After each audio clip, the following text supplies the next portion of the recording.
School boards. Who in their right minds? That's the big question. Where's the right minds in this? Would choose to have a company run by individuals that know nothing about it? Think about that. School boards, there is no qualification requirement that you have any idea what actually goes on in growth and development of children, in educational background and how people learn, in the laws on schooling and resources needed. School board officials are elected by people who also know nothing about education. I don't mean to be tacky, but the general parent has no clue what goes on. You see what we send home. You see what the school board requires us to send home, but you don't know what's going on in that classroom. How many times do we see memes and jokes about how, here comes summer and parents are like, oh my gosh, let's send our kids back to school. You don't know how to educate your kids. And I don't mean to be tacky when I say that, but it is a lot of work to meld that many personalities together and to get them to function as a unit. It is a lot of work to teach in an environment where not everybody gets along, or maybe a lot of people aren't interested. I don't teach the young kids. The young kids, they're pretty much like puppy dogs. All they want to do is please the teacher. They want to do well. They want to get treats for doing well. They're there to please. Our older kids are kind of like cats. They're standoffish. You got to prove yourself to them first before they will ever open up to you. Middle schoolers, they're just like the weird animals of the bunch.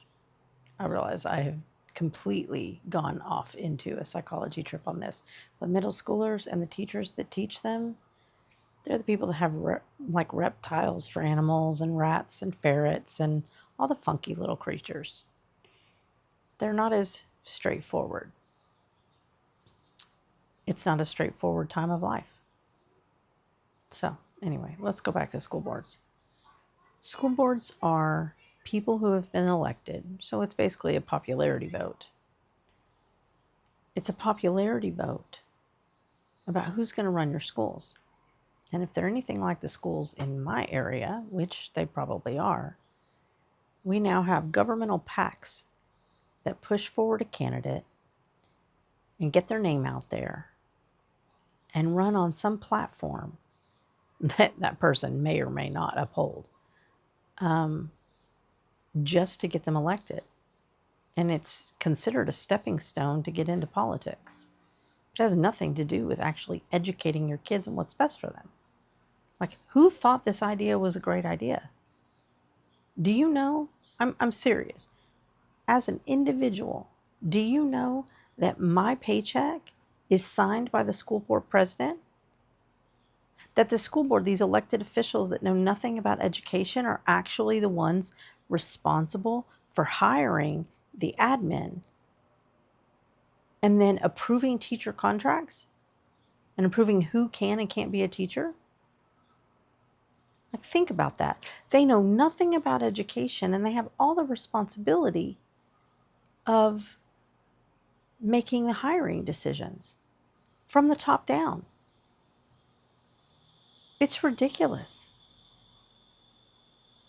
Now, our school board, and I am so not naming names, but our school board, one of the things that they have been bragging about lately and is off-putting to me personally is that they keep reducing the tax rate. Well, as a citizen in the area, that's great because your tax burden is going down.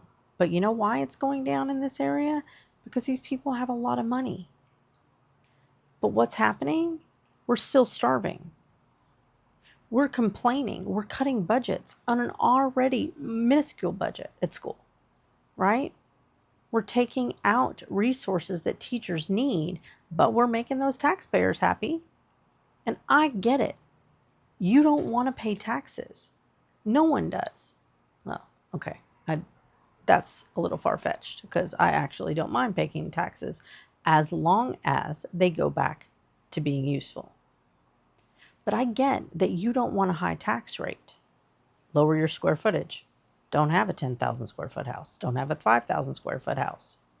Lower your tax rate by monitoring yourself, not by burdening the schools.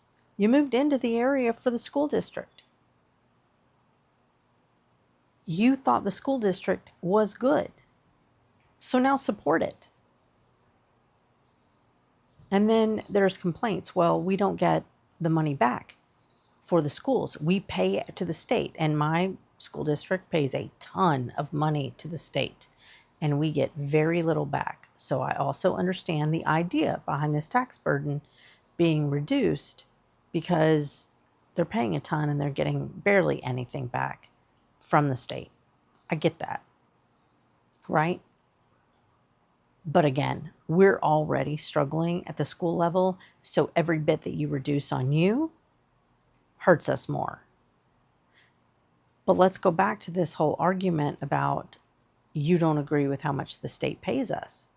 That makes sense, right? And I completely support that and I understand. But you don't agree with how much the state pays us, so you want us to write a ton of letters, notify the congressmen, notify the representatives.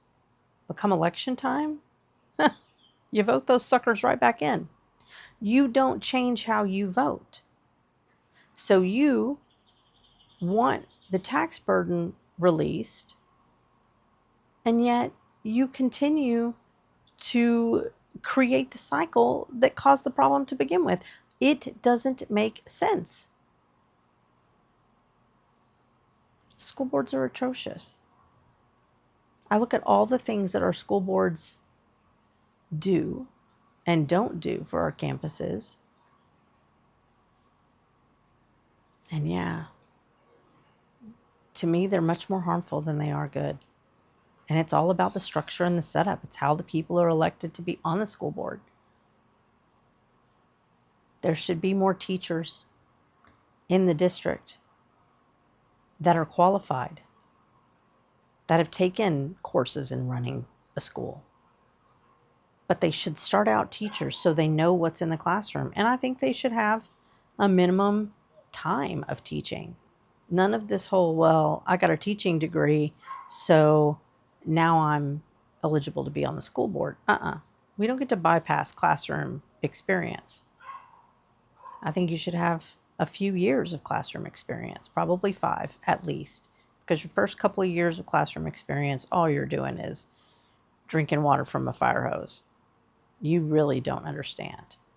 And to be quite frank, I think it should be more like 10 years teaching before you should be able to be on a school board.